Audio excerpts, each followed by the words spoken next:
ఏ సమస్య అయినా అమ్మకు చెప్తే చాలట, చిటికెలో పరిష్కారం అవుతుందట. అంతేకాదు సమస్య ఎక్కడ ఉంటే అక్కడ ఆమె ఉన్నారన్న ప్రచారం కూడా ఉంది. అందుకే ఆ నియోజక ప్రజలు ఆమెను తెగ ఇష్టపడతారట.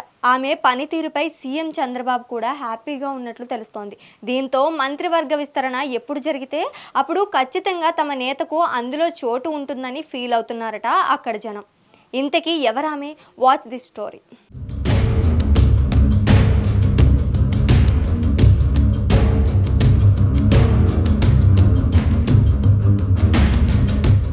సింహపురిగా పిలువబడే నెల్లూరు జిల్లా అంటే రాజకీయాలకు పెట్టింది పేరు. ఆ జిల్లాలో రెండో కోనసీమగా పిలిచే సస్యశ్యామల డెల్టా ప్రాంతమైన కోవూరు నియోజకవర్గంది ప్రత్యేక స్థానం. ఈ నియోజకవర్గం నుంచి ఎంతోమంది రాజకీయ ఉద్దండులు ప్రాతినిధ్యం వహించి ఉన్నత స్థానాలకు చేరారు. ముఖ్యంగా ఈ ప్రాంతంలో వరి, ఆక్వా రంగాలపై ఆధారపడిన వారితో పాటు చైతన్యం కలిగిన ప్రజలు అధికంగా ఉంటారు. ఇలాంటి ప్రాంతాల్లో రాజకీయంలో రాణించాలంటే కత్తి మీద సాము లాంటిది.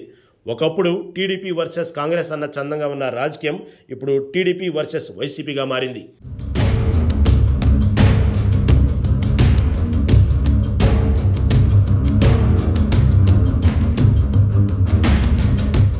గత ఎన్నికల్లో కోవూరు రాజకీయం యూటర్న్ తీసుకుంది.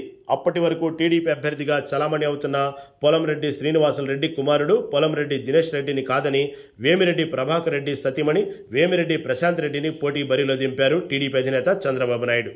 దీంతో కోవూరులో రాజకీయం ఒక్కసారిగా ఊపందుకుంది. తొలిసారి కోవూరు నియోజకవర్గానికి ఓ మహిళా అభ్యర్థి ఎమ్మెల్యే బరిలో నిలవడం, స్వతహాగా నెల్లూరు జిల్లాలో సేవాభావం కలిగిన కుటుంబ నేపథ్యంతో వేమిరెడ్డి సతీమణి తన ప్రత్యర్థి నల్లపురెడ్డి ప్రసన్నకుమార్ రెడ్డిపై భారీ మెజార్టీతో విజయం సాధించారు.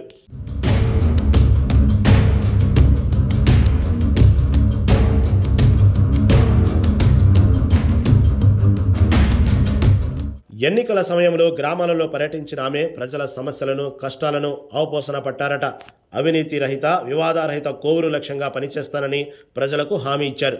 ఇచ్చిన హామీకి కట్టుబడుతూ నిత్యం ప్రజలతో మమేకమవుతూ ప్రజల సమస్యలను పరిష్కరిస్తున్నారట. ముఖ్యంగా గ్రావెల్, ఇసుక, కోళ్ల వ్యర్థాల మాఫియా వాటిపై తనదైన శైలిలో కట్టడి చేస్తున్నారన్న టాక్ వినిపిస్తుంది. వీటితో పాటు గ్రామాలలో సమస్యలు ఏదైనా తమ దృష్టికి వస్తే తక్షణం స్పందించి పరిష్కారం చూపుతున్నారట ప్రశాంత్ రెడ్డి.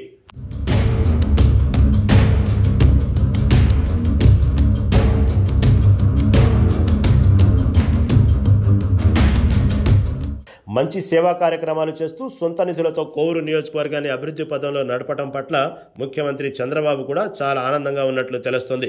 దీంతో కేబినెట్ విస్తరణలో ప్రశాంత్ రెడ్డికి కూడా అవకాశం వస్తుందనే ప్రచారం జోరుగా వినిపిస్తోంది. ప్రతిపక్ష పార్టీలు ఎన్ని ఆరోపణలు చేసినా, వ్యక్తిగత విమర్శలు చేసినా ఏమాత్రం పట్టించుకోకుండా అభివృద్ధే తన ధ్యేయంగా నియోజకవర్గంలో పనిచేస్తున్నారట ప్రశాంత్ రెడ్డి.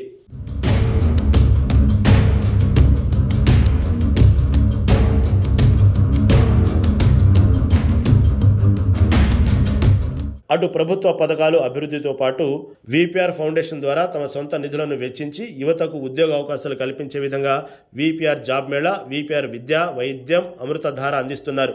అలాగే వికలాంగులకు సైకిల్ పంపిణీలతో పాటు రైతులకు పంట కాలువ పూడికతీత, మతాలకు అతీతంగా ఆర్థిక సాయం చేస్తున్నారట. అటు అధికారులను సమన్వయం చేసుకుంటూ ప్రజల సమస్యలను పరిష్కరించాలని వారితో సమీక్షా సమావేశాలు నిర్వహిస్తున్నారట. దీంతో నియోజకవర్గంలో ప్రశాంత్ రెడ్డి గ్రాఫ్ అమాంతం పెరిగినట్లు ప్రచారం జరుగుతోంది.